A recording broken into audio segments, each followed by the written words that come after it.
네, 오늘 말씀은 요한이 전한 좋은 소식, 요한이 전한 좋은 소식이란 제목으로 말씀을 나누겠는데요. 이렇게 말씀 제목이 잡은 것은요, 18절에 보면 이 세례 요한이요, 여러 가지로 권하여 백성에게 좋은 소식을 전했다고 말씀해 주고 있습니다. 이 세례 요한이 전한 좋은 소식이 뭐였을까요? 우리가 추정해 볼 수 있는 것은요, 오늘 말씀에도 나오고 어제 말씀에도 나왔듯이 회개하는 것을 말하는 것입니다. 회개하라는 것이겠죠. 그런데 누군가에게는 이것이 좋은 소식으로 받아들여지는 사람이 있는가 하면 오늘 말씀의 분봉왕 헤롯 같은 경우는요. 싫은 소식, 저주의 소식으로 들려 이렇게 세례 요한을 옥에 가두지 않습니까? 마찬가지로 두 가지 반응이 늘 나타날 수밖에 없습니다. 여러분들이 정말 말씀이 들리거나 또한 누군가에게 말씀을 전할 때에 하나는 좋은 소식으로 받아들일 수 있는가 하면 다른 하나는 외면하고 싶은 싫은 소식, 저주의 소식으로도 들려질 수도 있다라는 것이에요. 왜냐하면 사람들이 그만큼 회개하기를 싫어하기 때문이겠죠. 그래서 우리에게 정말 이것이 좋은 소식으로 들려졌으면 좋겠는데요. 첫 번째로요. 요한이 전한 좋은 소식은 구체적인 적용을 요구합니다. 10절 11절에요. 무리가 물어 이르되 그러면 우리가 무엇을 하리이까? 대답하여 이르되 옷 두 벌 있는 자는 옷 없는 자에게 나눠줄 것이요 먹을 것이 있는 자도 그렇게 할 것이니라 하고 해서요. 어제 말씀에 보면 세례 요한이 회개에 합당한 열매를 맺으라고 하였습니다. 그 메시지를 듣고 반응하는 사람들이 있었던 것이겠죠. 그러니 세례 요한에게 묻는 거예요. 우리가 무엇을 하리일까? 이게요, 우리에겐 이런 의미겠죠. 그럼 내가 뭘 할 수 있을까요? 그럼 내가 무엇을 변화시키면 될까요? 이렇게 구체적으로 물어보게 되어진다라는 거죠. 여러분, 말씀이 들려지는 사람들에게도 나타나야 되는 태도가 이거예요. 내가 무엇을 하면 될까요? 내가 가정에서 무엇을 하면 될까요? 라는 식으로 구체적인 적용을 하기를 원하는 것이겠죠. 그런데 말씀이 들려지지 않는 사람은 그저 자꾸만 상대방이 나에게 무언가를 해주기만을 바란다라는 거예요. 저 사람이 뭘 변화돼야 될까요? 이게 말씀이 들려지지 않는 사람에게 나타나는 모습인 것이겠죠. 11절에 보면요. 세례 요한의 메시지에 반응했던 사람 중에 형편이 그렇게 넉넉하지 않았던 사람들도 있었던 것 같습니다. 그렇기 때문에 세례 요한이요. 옷 두 벌 있는 자는 없는 자에게 나누어 주라고 또 먹을 것이 있는 자도 나누라고 말해주고 있어요. 이것이 의미하는 것은 이기적인 삶을 살지 말라는 것입니다. 이웃에게 기본적으로 필요한 것이 무엇인지 살피며 자신의 소유를 통해서 그 필요를 채워 주라는 것이겠죠. 이처럼 회개에 합당한 열매가 무엇인지 깨닫는 사람은요, 다른 사람의 필요가 보이게 되어지는 거예요. 그렇기 때문에 그 사람을 위하여서, 다른 사람을 위하여서, 이렇게 필요를 채워주려고 할 것이라는 것이죠. 12절부터 14절 보면요. 세리들도 세례를 받고자 하여 와서 이르되 선생이여 우리는 무엇을 하리까 하매 이르되 부과된 것 외에는 거두지 말라 하고 군인들도 물어 이르되 우리는 무엇을 하리까 하매 이르되 사람에게서 강탈하지 말며 거짓으로 고발하지 말고 받는 급료를 족한 줄로 알라 하니라. 먼저 제가 이 12절부터 14절을 통해서 생각해 봤던 것은 뭐냐면 세례 요한에게는 다가오지 못할 사람이 없었다라는 생각이 들더라고요. 세리나 군인들 그 당시 사람들이 보기에는 좋지 않은 사람들이었었거든요. 그런데 세례 요한에게 이들이 찾아왔다라는 것은 세례 요한에게는 먼저 편견의 시선이 없었다라는 거죠. 여러분들 한번 생각해 보십시오. 세리 같은 사람 찾아온다면 그 당시 매국 노예지 않았습니까? 찾아온다면 여러분들은 받아들일 준비가 되어 있습니까? 이제 이걸 한번 우리가 먼저는 생각해 봐야 되는 거겠죠. 근데 이 세리들이 찾아와서 우리는 무엇을 하리까? 우리는 어떻게 변화되면 되겠습니까? 라고 세례 요한에게 물은 것이죠. 세리라는 직업을 그만두라고 할 법도 한데 세례 요한은 그렇게 말하지 않았습니다. 부과된 것 외에는 거두지 말라고 이렇게 말해 주었던 것이겠죠. 또 14절에 군인들도요, 우리는 무엇을 하리까? 라고 물었을 때 강탈하지 말라고. 그러니까 자기가 가지고 있는 힘으로 다른 사람을 짓밟지 말라는 것이에요. 또 군인들에게요, 거짓으로 고발하지 말라고 했는데 공권력을 이게 공권력에 호소하는 삶을 살아서는 안 된다라고 말하며, 또 세례요한이 구체적으로요, 군인들에게는요, 받는 급료를 족한 줄로 여기라고 이렇게 조언을 해줍니다. 저는 이 14절에 족한 줄로 알라라는 것을 통해서 회개한 사람에게 나타나야 되는 특징이 무엇인지 발견할 수 있었습니다. 그것은 뭐냐면 자족입니다.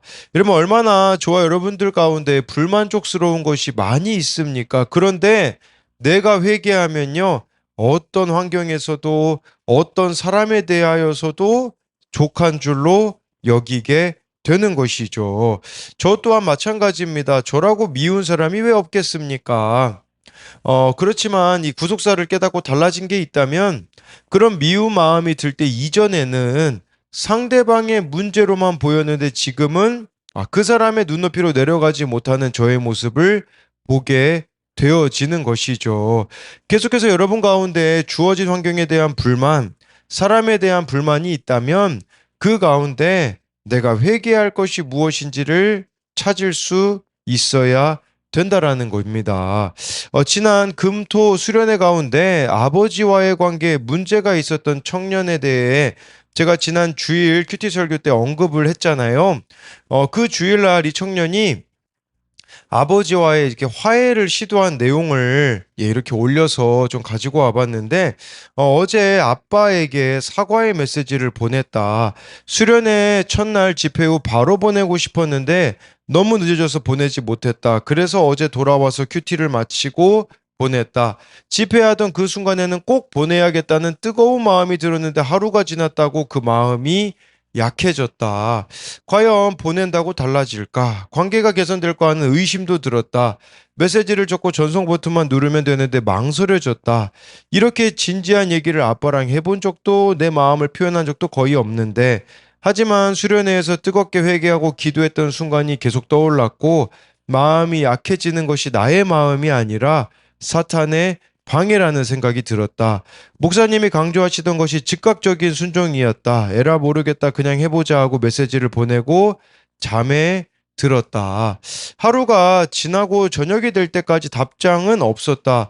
아빠가 보긴 한 건지 전송이 안 된 건지, 안 된 것은 아닌지 몰랐지만, 그래도 내가 결심한 대로 했으니 나의 의무는 다했고 나름 후련하다 생각했다. 그러다 동생과 아빠 나 셋이서 저녁을 먹게 되었다. 맛있게 치킨을 먹는 도중에 아빠가 이야기를 꺼냈다. 아빠는 나의 메시지를 받고 눈물을 흘렸고 어떻게 답장해야 할지 고민하다 아직 보내지 못했다고 말했다. 그렇게 내가 아빠를 싫어했던 과거와 아빠의 모습에 대한 이런저런 이야기를 나누다가 결국엔 잘 지내보자 악수로 마무리했다. 그리고 아빠는 나에게 고맙다고 했다. 아빠도 나도 표현을 잘 못하는 성격인데 아빠가 나에게 고맙다고 했을 때 눈물이 날 뻔했다. 뿌듯함을 넘어 감동이었다. 성장을 멈췄던 나의 신앙이 드디어 뿌리를 조금 내린 느낌이었다. 드디어 내가 돌파하지 못했던 나의 문제를 돌파했고, 절대 순종하지 못할 것 같았던 문제에 순종했다. 절대 해결되지 않을 것 같던 아빠와의 관계를 개선시켜 주시고 나를 변화시켜 주신 하나님께 감사하다라고 이렇게 나눔을 올렸더라고요. 여러분, 우리 생각에는 도무지 답이 없어 보이는 상황들, 답이 없어 보이는 인간관계가 있지 않습니까? 그런데 오늘 말씀에 나와 있는 세리들도 그렇고요, 군인들도요, 물어보잖아요, 세례 요한에게. 이것은 우리들에게는 말씀에 물어보는 거, 공동체에 물어보는 게 아니겠습니까? 그럴 때에 정말 그 가운데 내가 돌이켜야 될 부분들이 있다라는 것을 말씀을 드리는 겁니다. 그래서 이것에 대한 두 가지 적용 질문은요, 내가 욕심을 버리고 원칙을 지켜야 할 일은 무엇입니까? 이게 바로 세례 요한이 세리와 그 군인들에게 답을 내려준 거라고 볼 수 있지 않습니까? 가정과 직장에서 구원을 위해 할 수 있는 일은 무엇입니까? 또 한 가지는요, 말씀을 통해 구체적인 적용을 해본 경험이 있습니까? 오늘 말씀을 통해 어떤 구체적인 적용이 내 삶에 이루어져야 하겠습니까? 네, 두 번째로는요, 요한이 전한 좋은 소식은 예수님만을 드러냅니다. 15절인데요. 백성들이 바라고 기다림으로 모든 사람들이 요한을 혹 그리스도신가 심중에 생각하니 세례 요한의 이 회개의 메시지에 대한 사람들의 반응이 나와요. 이 회개 메시지를 듣고선요, 백성들이 예수님을 바라고 기다렸다. 즉 메시아를 바라고 기다리게 되었다라는 거예요. 예, 혹은 누군가는 혹시 세례 요한이 그리스도인가? 이런 생각을 했다고 하잖아요. 그만큼 세례 요한이 주목을 받았다라는 의미가 될 수 있는 것이겠죠. 그러니까 이렇게 세례 요한이 주목을 받게 되어지면 자신을 높일 수도 있는 상황이 아니겠습니까? 우리 주변에도 예수님을 이용하는 사람들이 얼마나 많은지 모릅니다. 예수님을 팔아서 자신의 이익을 챙기려고 하는 사람이 있는 것이죠. 제가 그랬던 사람이잖아요. 예수님을 이용해 제가 인정받기를 기뻐했던 사람이고, 제가 대단한 사람으로 보이기를 원했습니다. 근데 세례 요한은 어떠합니까? 16, 17절에 이때의 세례 요한의 반응이 나오는데요. 요한이 모든 사람에게 대답하여 이르되 나는 물론 너희에게 세례를 베풀거니와 나보다 능력이 많으신 이가 오시나니 나는 그의 신발끈을 풀기도 감당하지 못하겠노라. 그는 성령과 불로 너희에게 세례를 베푸실 것이요 손에 키를 들고 자기의 타작마당을 정하게 하사 알고 군모와 곡간에 드리고 쭉정이는 꺼지지 않는 불에 태우시리라. 세례 요한은요, 사람들이 이렇게 예수님에 대해 궁금해할 때 예수님을 소개하는 기회로 삼았습니다. 즉 예수님만을 드러내고 높이는 기회로 삼았다라는 거죠. 16절에 보면요, 나는 그의 신발끈을 풀기도 감당하지 못하겠노라라고 합니다. 당시 배경을 살펴보면요, 스승이요, 돈을 받고 제자를 가르치지 않았다고 해요. 그러니까 이 배우는 제자들이요, 고마움을 이런저런 스승의 일을 제자들이 다 해주었다고 해요. 그런데 제자들이요 스승들을 위해서 무언가를 해줬는데 안 해주었던 한 가지가 있다고 합니다. 그것은 뭐냐면 스승의 신발을 벗겨주는 일은 하지 않았다고 합니다. 또 어느 기록에 의하면요, 동족 사이에는요, 종이라고 할지라도 신발 벗기는 일은 하지 않았다고 해요. 그러니까 이 신발 벗겨주는 일은요, 너무 천한 일이었었거든요. 근데 세례 요한은요, 이 예수님이 워낙 대단한 분이기 때문에 자신은 그분의 신발을 벗겨드리는 일도 과분하다고 표현을 하고 있습니다. 그만큼 세례 요한은 예수님만을 높이기를 원했다라는 거죠. 그러면서 세례 요한은 자신은 물로 세례를 베풀지만 예수님은 성령과 불로 너희에게 세례를 베풀 거라고 말씀해 주고 있어요. 이것은 물론 이후에 사도행전에서 마가다락방에서 제자들이 성령 받을 것을 말씀해 주는 것이기도 하지만 이것에 대한 그 의미가 17절에 보면 나와 있겠죠. 그게 뭐냐면 성령과 불로 세례를 받은 사람은요, 알곡이 되는 겁니다. 쭉정이가 되지 않는 것이에요. 그게 바로 성령과 불로 세례를 받는 것인 것이죠.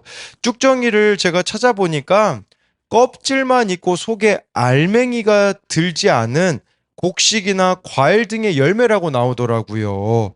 그러니까요, 여러분 우리가 성령과 불로 세례를 받았다면요, 이제는 속사람이 변화되어지는, 그게 바로 알곡이 되는 것이라고 할 수가 있는 것이죠. 18절에 보니까요, 또 그 밖에 여러 가지로 권하여 백성에게 좋은 소식을 전하였으나 세례 요한이 어떤 좋은 소식을 전했겠습니까?